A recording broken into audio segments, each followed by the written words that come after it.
ಹಿರಿಯ ನಿರ್ದೇಶಕ ಜೋ ಸೈಮನ್ ಇನ್ನಿಲ್ಲ. ಕೊನೆವರೆಗೂ ಅವರಿಗೆ ಕಾಡಿದ್ದ ನೋವೇನು?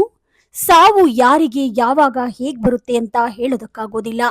ಈಗ ಇದ್ದರೂ ಮತ್ತೊಂದು ಕ್ಷಣಕ್ಕೆ ಇಲ್ಲ ಅನ್ನೋ ಸುದ್ದಿ ಶಾಕಿಂಗ್ ನೀಡ್ತಿದೆ. ಹೌದು, ಅದೇ ರೀತಿ ಸಾಹಸ ಸಿಂಹ ವಿಷ್ಣುವರ್ಧನ್ ನಟನೆಯ ಸಾಹಸ ಸಿಂಹ ಮತ್ತು ಅಂಬರೀಷ್ ಅಭಿನಯದ ಏಜೆಂಟ್ ಅಮರ್ ಸೂಪರ್ ಹಿಟ್ಗಳ ನಿರ್ದೇಶಕ ಜೋ ಸೈಮನ್ ಹೃದಯಾಘಾತದಿಂದ ನಿಧನರಾಗಿದ್ದಾರೆ.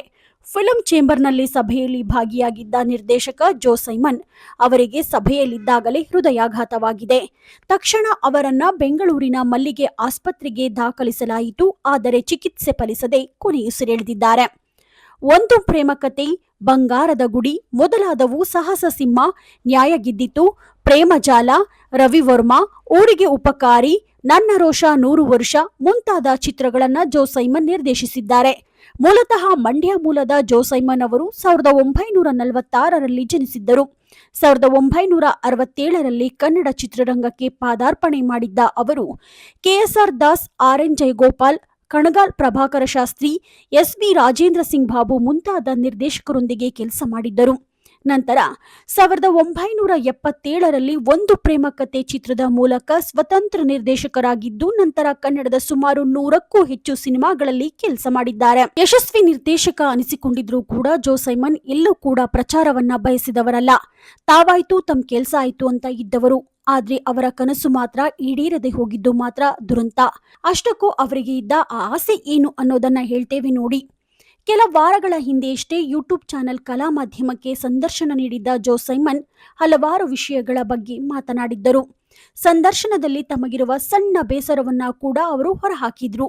ತಮ್ಮ ಹಿರಿತನವನ್ನ, ತಾವು ಕನ್ನಡ ಚಿತ್ರರಂಗಕ್ಕೆ ನೀಡಿರುವ ಕೊಡುಗೆಯನ್ನ ಸರ್ಕಾರ ಗುರುತಿಸಲಿಲ್ಲ ಎಂಬ ಬೇಸರ ಜೋ ಸೈಮನ್ ಅವರಿಗಿತ್ತು.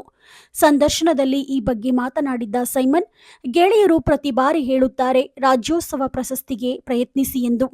ನಮ್ಮ ಸಂಘದ ಕಡೆಯಿಂದ ಪ್ರತಿ ಬಾರಿಯೂ ನನ್ನ ಹೆಸರು ಕಳುಹಿಸುತ್ತಾರೆ. ಸಂಸದ ತೇಜಸ್ವಿ ಸೂರ್ಯ ಸಹ ಒಮ್ಮೆ ನನ್ನ ಹೆಸರನ್ನ ರಾಜ್ಯೋತ್ಸವ ಪ್ರಶಸ್ತಿಗೆ ಶಿಫಾರಸು ಮಾಡಿದ್ರು. ಆದರೆ ಪ್ರತಿ ಬಾರಿ ಬೇರೆಯವರಿಗೆ ಪ್ರಶಸ್ತಿ ಬಂದಿರುತ್ತದೆ. ಕಣಗಾಲ್ ಪ್ರಶಸ್ತಿ ಪಡೆಯುವ ಅರ್ಹತೆಯೂ ನನಗೆ ಇದೆ ಎಂಬ ಭಾವನೆ ಇದೆ. ಅದಕ್ಕೂ ಸಹ ಅರ್ಜಿ ಹಾಕಿದ್ದೆ. ಆದರೆ ಅದಕ್ಕೂ ಸಹ ನನ್ನನ್ನು ಪರಿಗಣಿಸಲಿಲ್ಲ ಎಂದು ಬೇಸರವನ್ನ ವ್ಯಕ್ತಪಡಿಸಿದ್ದರು. ಆದರೆ ಇತ್ತೀಚೆಗಿನ ವರ್ಷಗಳಲ್ಲಿ ಅವರು ಪ್ರಶಸ್ತಿಗೆ ಅರ್ಜಿ ಹಾಕುವುದನ್ನೇ ಬಿಟ್ಟಿದ್ದರಂತೆ. ನೀವು ಪ್ರಶಸ್ತಿಗೆ ಅರ್ಜಿ ಹಾಕಬೇಡಿ, ಸಿಗಲಿಲ್ಲ ಎಂದು ಬೇಸರ ಆಗುವುದು ಸರಿ ಎನಿಸುವುದಿಲ್ಲ.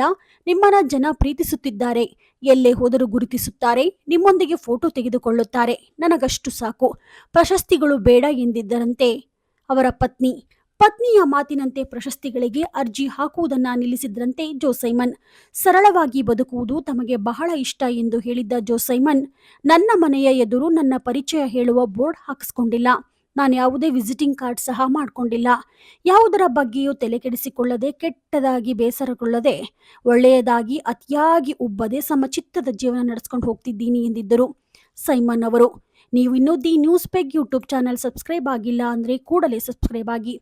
ಲೇಟೆಸ್ಟ್ ಹಾಗೂ ಅಪ್ಡೇಟ್ ಸುದ್ದಿಗಾಗಿ ನೋಡ್ತಾ ಇರಿ the news peg YouTube channel. Roopa Vishwas, the news peg, Davanagere.